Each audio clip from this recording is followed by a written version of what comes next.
اگر میری زبان گڑبڑا جائے تو اسے میری کوتاہی مت سمجھیے، کیونکہ آج کے موضوع امام حسن مجتبیٰ علیہ السلام کی بھی ایک عادت ہے، جب بھی رسول اکرم پر کوئی وحی نازل ہوتی اور رسول اکرم اس وحی کو اپنے اصحاب تک پہنچاتے تو امام مجتبیٰ اسے سن کر لفظ پر لفظ گھر تشریف لا کر اپنے والدین والدہ کو سناتے۔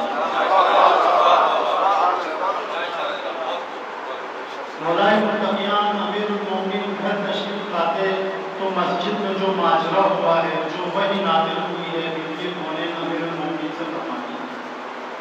مولائے متقیان سوال کرتے یا فاطمہ یہ تو مسجد کا واقعہ ہے، آپ کو کہاں سے علم ہوا؟ فرماتی کہ آپ کے بیٹے حسن مجتبیٰ نے فرمایا۔ مولائے متقیان کو یہ واقعہ اتنا اچھا لگا کہ ایک دن امام حسن مجتبیٰ سے کچھ وقت جلدی آ کر پردے کے پیچھے چھپ کر تشریف فرما۔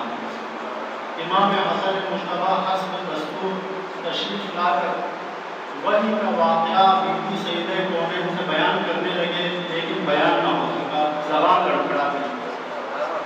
تھوڑی کوشش کی، کامیاب نہ ہوئے، فرمانے لگی والدہ ماجدہ مجھے لگتا ہے کوئی بزرگ میری گفتگو سن رہا ہے۔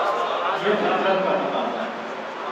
میں آپ تمام کی خدمت میں آج کی اس ولادت باسعادت کی مناسبت سے ہدیہ تقریب پیش کرتا ہوں۔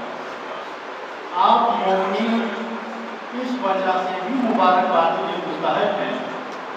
میں مقدمات اور دباجہ جو بھی کہتے ہیں وقت کی نزاکت کے ساتھ سر پہ نظر کر کے اصل موضوع پر آنے کی کوشش کرتا ہوں۔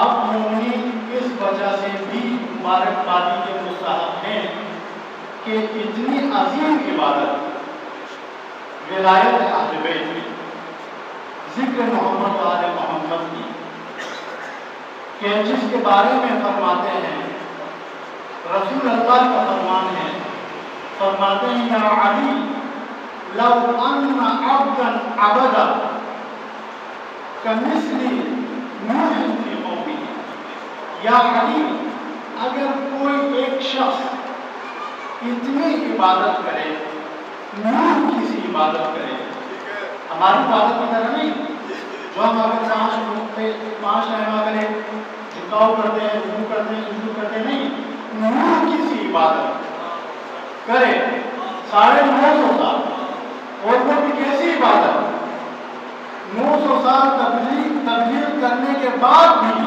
لا یزد منہم الا فرارا، نوح کو دیکھ کر لوگ بھاگتے تھے، نوح پر ظلم بھاگتے تھے، اتنی مصیبتیں جھیل کر جو انہوں نے عبادت کی ہے، نوح کی سی عبادت اگر کوئی شخص کرے وَلَهُ مِثْلُ أُحُدٍ ذَهَبًا، اس شخص کے پاس کوہ احد کے برابر سونا موجود ہو، فَأَنفَقَهُ فِي سَبِيلِ اللَّهِ، اس کوہ احد کے برابر سونے کو بھی وہ راہ خداوندی میں خرچ کر لے، وَمُدَّ فِي عُمْرِهِ، اور پروردگار اس کی زندگی میں اتنی برکت دے کہ وہ اپنی زندگی میں 1000 مرتبہ حج انجام دے، وَقُتِلَ بَيْنَ الصَّفَا وَالْمَرْوَةِ، اور کائنات کی مقدس ترین جگہ صفا اور مروہ کے درمیان بے گناہ قتل کر دیا جائے، وَلَمْ يُعَلِمَ يَا عَلِي، لیکن یا علی اگر اس کے دل میں تیری محبت نہ ہو، لَمْ يَشُمْ رَائِحَةَ الْجَنَّةِ وَلَا يَدْخُلُهَا، نہ جنت کی خوشبو سونگے گا، نہ جنت کا دروازہ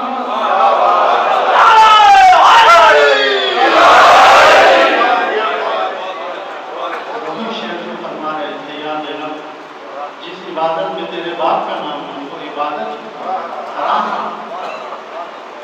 تو عزیزان محترم آپ اتنی مقدس عبادت کر رہے ہیں، وہ بھی کس مہینے میں؟ ایک ایسے مہینے میں جس میں کچھ عبادت نہ کرنا بھی عبادت ہے۔ رسول اکرم ماہ مبارک رمضان کے داخل ہونے سے پہلے اصحاب کرام سے خطاب کرتے ہوئے فرماتے ہیں کہ اصحاب کرام لقد استقبل الیکم الشهر، تمہاری طرف ایک ایسا مبارک اور باعظمت مہینہ رخ کیے ہوئے ہے کہ نومکم فیہ عبادت، جس میں تمہارا سونا بھی عبادت، انفاسکم فیہ تسبیح، جس میں تمہارا سانس لینا بھی عبادت، تمہارا سانس لینا جس میں تسبیح ہے۔ عزیزان محترم، ایک ایسا باعظمت بامرتبہ مہینہ جس میں انسان کچھ عبادت نہ کرے تب بھی عبادت، اس میں افضل عبادت کرے تو کیا عالم ہوگا۔ آپ مبارکبادی کے مستحق ہیں۔ میں آپ کو اپنی موضوع پروردگار اپنی لارے کتاب میں ارشاد فرماتا ہے کہ انا اعطیناک الکوثر، میرے حبیب ہم نے تمہیں کوثر عطا فرمایا، ہم نے تمہیں کوثر دیا۔ مفسرین فرماتے ہیں پروردگار کا یہاں پر ارشاد ہے انا، ہم نے، حالانکہ ہم جمع کے لیے استعمال ہوگا، پروردگار وحدہ لا شریک ایک ہی ہے، اس کی ذات میں کوئی شریک نہیں۔ انا اعطیناک الکوثر، ہمارے حبیب ہم نے آپ کو عطا فرمایا۔ علماء فرماتے ہیں جہاں پر پروردگار لفظ ہم استعمال کرے وہاں پر یقیناً کوئی ایسی چیز عطا ہوگی جس کا مقام، جس کی عظمت بہت ہی بلند ہے۔ پروردگار فرماتا ہے انا، ہم عطا فرماتے۔ اس آیت میں دوسرا لفظ جو استعمال ہو رہا ہے، میں انتہائی اختصار کے ساتھ بول رہا ہوں، دوسرا لفظ جو استعمال ہو رہا ہے اعطینا، نہیں فرمایا کہ ہم نے آپ کو دے دیا، فرمایا عطا کیا۔ عطا ہمیشہ ایسی چیز کے لیے ہوتا ہے جو بہت ہی باعث ہے۔ انا، ہم نے، دوسرے نمبر پر اعطینا، عطا کیا، الکوثر، کوثر عطا۔ کوثر کیا؟ کوثر اصل میں بنا ہے کثرت سے، کثرت کا مبالغہ کوثر، کثرت کہتے ہیں زیادتی کو، زیادتی جب اپنے عروج پر پہنچ جائے تو کوثر میں بدل جاتا ہے۔ انا اعطینا الکوثر، میرے حبیب ہم نے آپ کو کوثر عطا فرمایا۔ پھر وہ بھی معمولی کوثر نہیں، معمولی نعمت نہیں، ایک ایسی نعمت جس کے بعد پروردگار اپنے رسول سے تقاضا کر رہا ہے کہ آپ اس نعمت کی عوض کچھ ادا بھی کریں۔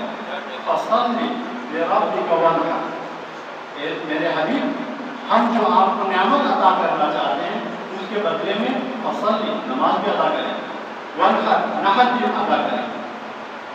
فصلی، فا کو حروف عربی میں کہتے ہیں حروف عاطفہ۔ حروف عاطفہ اس حروف کو کہتے ہیں جو دو جملوں کو جوڑنے کے لیے استعمال کیا گیا۔ عربی میں حروف عاطفہ کی چار قسمیں، یا تو واو ہے، واو کے ذریعے سے دو جملوں کو جوڑا جاتا ہے، یا تو فا کے ذریعے سے جوڑا جاتا ہے، یا سنہ کے ذریعے سے جوڑا جاتا ہے، یا او کے ذریعے سے جوڑا جاتا ہے۔ جہاں پر واو کے ذریعے سے جوڑا جائے، میں مثال کے ذریعے سے اگر آپ کو سمجھاؤں تو زیادہ آپ کو سمجھاؤں۔ مثال میں کہتے ہیں کہ جاء علی و حسن، علی اور حسن آئے، اردو میں ہم اس کا اور کے ذریعے سے ترجمہ کرتے ہیں، علی آئے اور حسن آئے۔ کسی کو نہیں پتا کہ کون پہلے آیا کون بعد میں آیا، اس میں ترتیب کا ذکر نہیں ہے، صرف آپ کو اتنا بتا رہے ہیں کہ یہ دونوں آئے۔ اور کا مطلب ہے یا علی آئے یا حسن آئے۔ سنہ بھی حرف عاطفہ ہے جو معنی دیتا ہے اس کے بعد، یعنی جس میں ترتیب بھی آپ کو سمجھاتا ہے لیکن فاصلے کے ساتھ۔ جاء علی و حسن، علی آئے اس کے بعد حسن آئے، یعنی ان دونوں کے آنے میں کتنا فاصلہ ہے، فاصلہ ضرور ہے، کتنا فاصلہ ہے یہ آپ کو نہیں بتایا، صرف ترتیب بتا رہے ہیں کہ پہلے آنے والا علی اس کے بعد حسن۔ جاء علی فحسن، اگر فا کے ذریعے سے عطف کر دیا جائے تو اس مقام پر استعمال ہوتا ہے جہاں پر ترتیب بھی سمجھایا جائے اور اس کے درمیان میں موجود فاصلہ بھی ختم کر دیا جائے۔ مجھے نہیں معلوم آج وہ افراد جنہوں نے خطبہ غدیر سنا ہے کیوں امیر المومنین کے خلافت بلا فصل پر شک کرتے ہیں۔ اگر امیر المومنین نے، اگر رسول اکرم نے امیر المومنین کے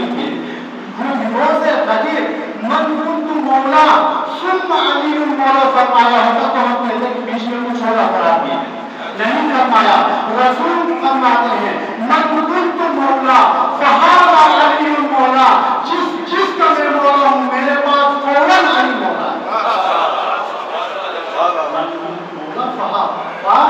ترتیب دکھانے کے لیے آتا ہے، وہ ایسی ترتیب جس کے درمیان کوئی فاصلہ نہ ہو۔ فصل لربک وانحر، اے میرے حبیب ہم نے آپ کو کوثر عطا فرمایا، بس آپ فوراً اپنے پروردگار کا شکریہ ادا کریں، نماز پڑھیں، نحر کریں۔ ان شانیہ کا ہوا الابتر، اب ہم نے دیکھنا یہ ہے کہ کوثر ہوتا کیا ہے۔ کوثر کے کئی معنی ذکر ہوئے ہیں، کچھ فرماتے ہیں حوض کوثر، کچھ فرماتے ہیں جنت میں جاری ہونے والی ایک نہر کا نام کوثر ہے، کچھ فرماتے ہیں کہ خیر کثیر کا معنی کوثر ہے۔ لیکن عربی میں ایک قاعدہ ہے، جہاں پر بھی آپ کو کسی چیز کا معنی سمجھ میں نہ آئے تو فوراً اس کی ضد کا معنی سمجھنے کی کوشش کریں۔ جب اس کی ضد آپ کی سمجھ میں آ جائے تو اصل خود بخود سمجھ میں آ جائے گا۔ کوثر میں ہم پریشان ہیں، کوثر کس چیز کو کہتے ہیں؟ اب آئیں کوثر کی ضد دیکھتے ہیں کہ کیا ہے۔ پروردگار خود اسی سورہ میں کوثر کی ضد کو بھی بیان فرما رہا ہے، ان شانیہ کا هو الابتر، اے میرے حبیب آپ کو ہم کوثر عطا فرما رہے ہیں، آپ کے دشمن کو کوثر عطا نہیں فرما رہے، آپ کے دشمن کو ہم ابتر رکھ رہے ہیں، بے اولاد رکھ رہے ہیں، گنگولیدہ رکھ رہے ہیں۔ بھائی جس کی دشمن گنگولیدہ ہوگی تو حبیب کے اولاد کثیر کا معلوم نہیں ہوگا۔ اعطینا کر ہم نے آپ کو فاطمہ عطا، ہم نے آپ کو خیر کثیر عطا نہیں کی، حوض کوثر عطا نہیں کی، وہ تو ہے ہی رسول کی ملکیت۔ ہم نے آپ کو فاطمہ کی صورت میں اولاد کثیر عطا ہے۔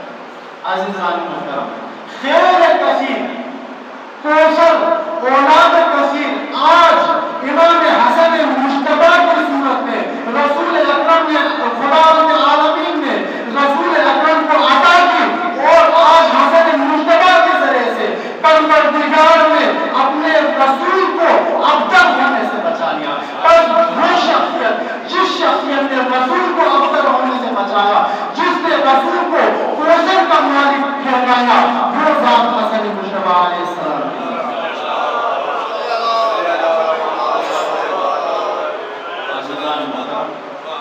امام حسن مجتبیٰ میں حقیر کہانی کی فضیلت میں صرف ترجیح دوں گا کہ ان کی فضیلت زبان رسالت سے ہی آتا ہے۔ زبان رسالت کو ہی حسنین علیہ السلام کی فضیلت بیان کرنا چاہتا ہے۔ فرماتے ہیں کہ حسن اور حسین سید شباب آدم، حسن اور حسین جنت کے جوانوں کے سردار۔ اب کوئی یہاں پر یہ نہ کہے کہ بوڑھوں کے سردار تو نہیں ہے، کیونکہ پچھلے جمعے میں عرض کر چکا ہوں کہ بوڑھے جنت میں جاتے ہی نہیں ہیں۔ بس وہ افراد جو اپنی ایڑی چوٹی کا زور لگا کر بوڑھوں کے لیے بھی سردار بننے کی کوشش میں ہیں، وہ اپنے خواب کو بھول جائیں، کیونکہ جنت میں جو بھی جائے گا جوان بن کے جائے گا، اور جو بھی جائے گا حسن حسین کی رعیت بن کے جائے گا۔ بس عزیزان محترم، حسن حسین جنت کے جوانوں کے سردار۔ ایک سردار ہوتا ہے، سردار کے مقابلے میں جو لوگ آتے ہیں اسے رعیت کہتے ہیں، یا سردار یا رعیت، بس خاص نہیں ہے۔ رسول اکرم نے فرمایا جنت میں جو بھی جائے گا وہ جوان ہوگا، اور جوانوں کے سردار حسن و حسین ہوں گے۔ بس چاہے وہ انبیاء ہوں، چاہے وہ مرسلین ہوں، چاہے وہ شہداء ہوں، چاہے وہ صدیقین ہوں، چاہے وہ مجاہدین ہوں، یا تو جنت میں نہیں جائیں گے۔ اگر جنت میں جائیں گے تو حسین کی رعیت بن کر عزیزان محترم، ان کا مقام ہے کہ جنت میں جو بھی جائے گا ان کا سردار حسین۔ لیکن میں قربان جاؤں حسن مجتبیٰ کی فضیلت پر، میں قربان جاؤں حسن مجتبیٰ کی شان و شوکت پر، میں قربان جاؤں حسن مجتبیٰ کے مقام و منزلت پر۔ وہ شخص، وہ ذات، وہ باعظمت شخصیت جس کی رعیت 10 سال تک حسین بن کر رہے ہیں، اسے حسن مجتبیٰ۔ حسن مجتبیٰ وہ شخصیت جو 10 سال تک حسین کے سردار رہے، 10 سال تک حسین مظلوم کربلا ہے، حسن کا دور کر۔ میں کیا عرض کروں، ان ذوات مقدسہ کی فضیلت، امام حسین کی فضیلت کو ہم سنتے ہی رہتے ہیں، سال ہر سال محرم میں، سفر میں، ربیع الاول میں، جمادی الاول میں، ہر مہینوں میں جہاں پر بھی کوئی غم ہو، جہاں خوشی ہو، وہاں پر حسین مجلس ترحیم میں، شہداء کی محفل میں، جلسوں میں، ہر جگہ جہاں پر بھی کوئی پروگرام ہو، اس پروگرام کا آخر اختتام حسین کے نام سے مولا حسین، ان کا ذکر ہر مسجد ہر مقام پر ہوتا ہے، اور ان کی فضیلت بھی کسی سے پوشیدہ نہیں ہے۔ ہم فضیلت وہ ایک حدیث میں سے امام حسین کی فضیلت میں عرض کرتا ہوں، امام حسین کی فضیلت کے لیے اتنا ہی کافی ہے، فرماتے ہیں کہ تمام انبیاء، تمام رسول، تمام مرسلین، حتیٰ کہ ملائکہ مقربین پروردگار کی بارگاہ میں التجا کرتے ہیں، پروردگارا ہمیں اذن عطا فرما، ہمیں اجازت عطا فرما، تاکہ روئے زمین پر جا کر حسین کی زیارت کر سکیں۔ احادیث میں ہے، احادیث میں کہتے ہیں کہ ملائکہ ایک مرتبہ آتے ہیں، حسین کی زیارت کرتے ہیں، تا قیامت انہیں پھر باری نہیں ملتی حسین کی زیارت۔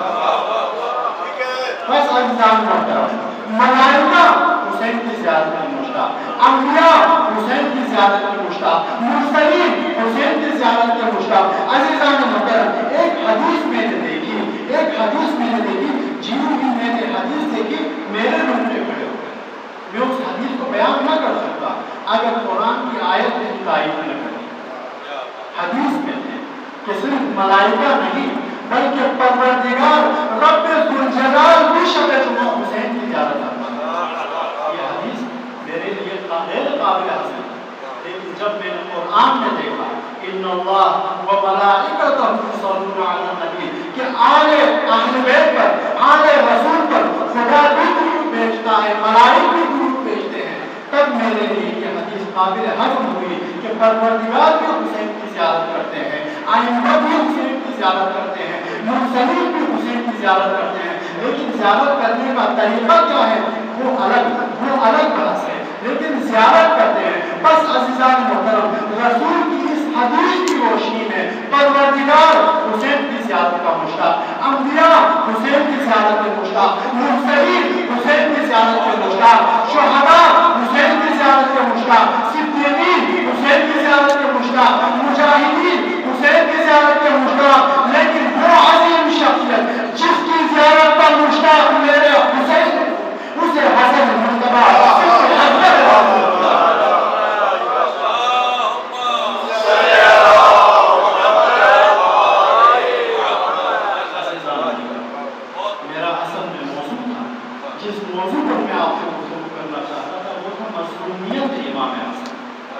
امام حسن کی مظلومیت۔ افسوس کے وقت ساتھ نہیں ہے، لیکن میں جتنا وقت بچا ہے اسی میں اس موضوع کی طرف اشارہ کرنا چاہتا، بلکہ میں بہتر سمجھتا ہوں کہ واقعہ میں بیان کر دوں، نتیجہ واقعے کے ذریعے سے میں بیان کرتا ہوں۔ امام حسن مجتبیٰ کیوں مسئلہ؟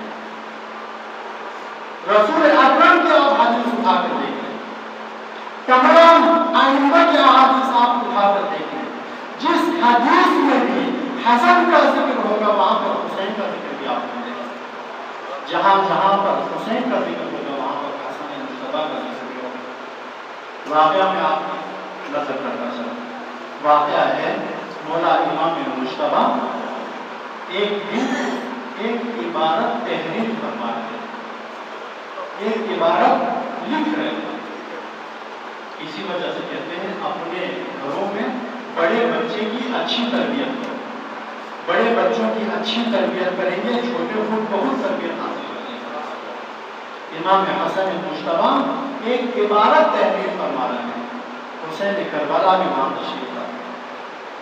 حسین جب اپنے بھیا امام حسن مجتبیٰ کو ایک عبارت تحریر کرتا ہوا دیکھتے ہیں تو خود بھی قلم اٹھاتے ہیں، ایک برف پر خود بھی تحریر کرنا شروع کرتے ہیں۔ وہی عبارت جو امام حسن مجتبیٰ لکھ چکے ہیں، امام حسین علیہ السلام لکھنا شروع کر دیتے ہیں۔ دونوں عبارت لکھتے ہیں، جب لکھ کر ختم کرتے ہیں، امام حسن مجتبیٰ اپنے بھیا امام حسین سے فرماتے ہیں، بھیا حسین، دیکھا آپ نے کتنی خوبصورت خوبصورت عبارت میں نے تحریر کی، کتنی خوش قدم میری اچھی ہے، کتنی خوبصورت عبارت میں نے لکھی۔ امام حسین فرماتے ہیں بھیا آپ کی عبارت تو بہت خوبصورت ہے، لیکن میری خوش قدمی اتنی بری تو نہیں، میں نے بھی بہت ہی خوبصورت عبارت لکھی۔ ایک فرماتے ہیں کہ میری عبارت خوبصورت ہے، ایک فرماتے ہیں میں نے خوبصورت لکھا ہے۔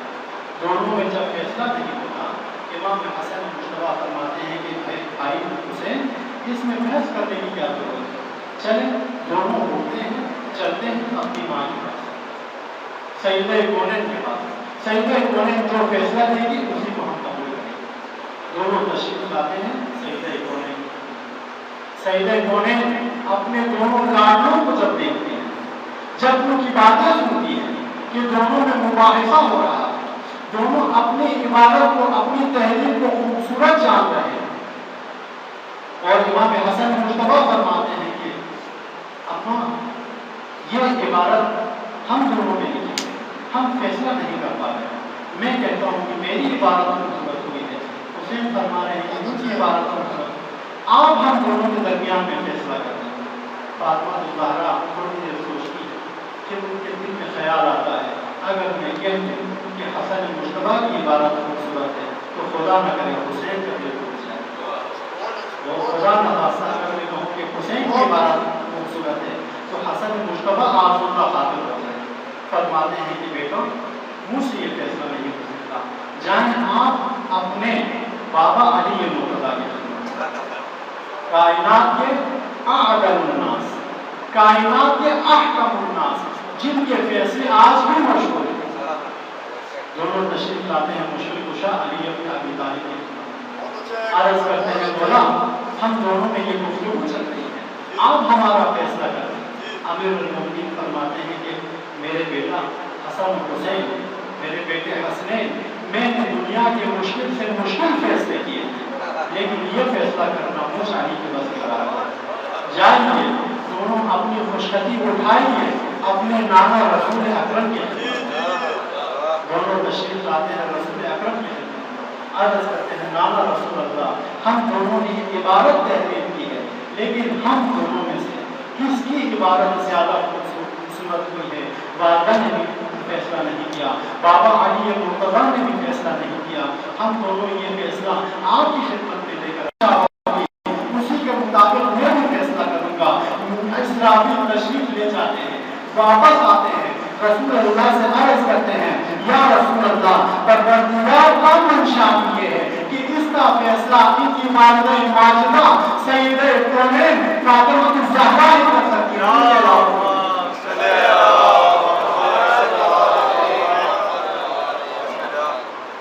دونوں نواسے پھر پلٹ کر اپنی والدہ کی خدمت میں عرض کرتے ہیں اما جان یہ جو فیصلہ تھا بہت ہی مشکل فیصلہ نکلا، نہ علی مرتضیٰ کر پائے، نہ رسول اعظم نے اس فیصلے کو قبول کیا، نہ پروردگار کی طرف سے کوئی حکم آیا، دوبارہ ہم آپ کی خدمت میں ہی آئے۔ بی بی سیدہ کونین فرماتی ہیں کہ بیٹا میں ایک کام کر سکتی ہوں، فیصلہ نہیں کر سکتی۔ فرماتے ہیں فرمائیے آپ کیا کام کر سکتے ہیں؟ فرماتی ہیں کہ میرے گلے میں جو ہار ہے اس میں 7 موتیاں، میں اس ہار کو توڑ دیتی ہوں، موتیاں جو بھی بکھر جائیں آپ موتیوں کو چن لیں، جس کے ہاتھ میں زیادہ موتیاں آ جائیں سمجھ لیں میرا فیصلہ اسی کے ہاتھ۔ سیدہ کونین ہار توڑتی ہیں، موتیاں زمین پر بکھر جاتے ہیں، ایک طرف سے حسن مشتبہ ایک طرف سے حسین مظلوم کربلا، دونوں موتیاں سمیٹنا شروع کر دیتے ہیں۔ حسن مشتبہ کے ہاتھ میں 3 موتیاں، حسین مظلوم کربلا کے ہاتھ میں 3 موتیاں، ایک موتی بچتا ہے، ایک موتی کی طرف حسن مشتبہ کا ہاتھ بھی پڑتا ہے، حسین مظلوم شہید کربلا کا ہاتھ بھی پڑتا ہے، جو ان دونوں شہزادوں کا ہاتھ اس موتی کی طرف بڑھتا ہے، رب ذوالجلال کی طرف سے جبرائیل کو حکم ہوتا ہے، جبرائیل اپنی ساری مصروفیات چھوڑ زمین پر اتر، موتی کے 2 حصے پر کہیں ایسا نہ ہو موتی حسین کے ہاتھ میں آئے، حسن آپ کا قاتل ہو جائے، موتی کو حسن مشتبہ لے لیں، حسین کا دل دکھنا شروع ہو جائے۔ یہ ذات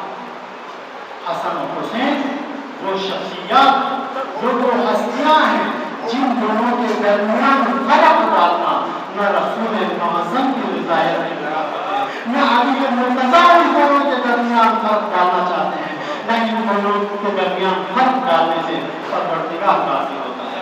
عزیزان محترم، حسین کا مقام اتنا ہے، حسن مجتبیٰ کا بھی مقام ہے، لیکن آپ ذرا سوچیے ہمارے محافل، ہماری مجالس میں الحمدللہ یہ شکر کا مقام ہے، ہمارا جب بھی کوئی غم آتا ہے ہم حسین کو یاد کرتے ہیں، جب خوشی آتی ہے حسین کو یاد کرتے ہیں، جب مجلس ہوتی ہے حسین کو یاد کرتے ہیں، جو آئندہ کہیں پر کلمات کرنے ہوں حسین کو تبسم میں دیتے ہیں۔ لیکن ہماری مجالس، ہماری محافل میں اگر آپ امام حسن مجتبیٰ کا ذکر ڈھونڈیں تو یا تو امام حسن مجتبیٰ کی ولادت پر ان کا ذکر ہوگا یا تو ان کی شہادت پر ان کا ذکر ہوگا۔